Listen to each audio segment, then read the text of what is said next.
اب آؤ، سرکار کا دربار لگا ہوا ہے، پروانے بیٹھے ہیں اور شمع رسالت کو دیکھ رہے ہیں، ٹک ٹکی نگاہ باندھی ہوئی ہے، شمع رسالت کے ارد گرد حضرات صحابہ بیٹھے ہیں۔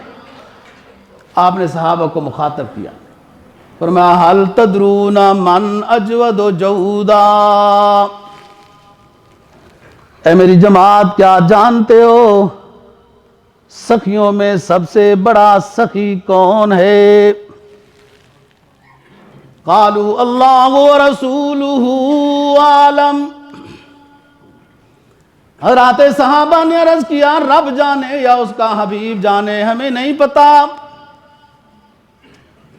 فرمایا اللہ عز و جل اجود و جودا، پورے دونوں جہانوں میں، سارے مکانوں میں، سارے عالم کے مقابلے میں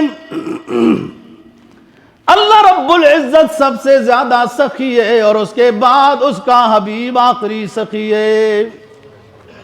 ثم انا بعدی انا من بنی آدم، پھر سارے بنی آدم میں سے اس کا آخری رسول سخی ہے۔ اور پھر فرمایا سنو، پھر کون سخی ہوگا میرے بعد، کون سخی ہوگا جس کا تیسرا نمبر ہے؟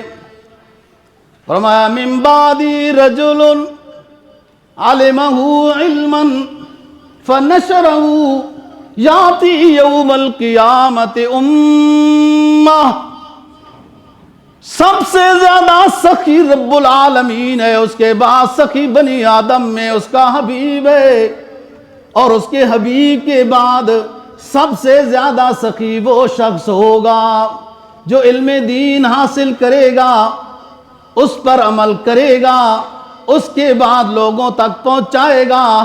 وہ قیامت کے دن بظاہر تو ایک ہوگا، لیکن اس کا علم جتنے لوگوں تک پہنچے گا وہ سارا ثواب اس کو ملے گا، اس لیے وہ امت بن کر اٹھایا جائے گا۔ یہ سب سے زیادہ سخی ہوگا۔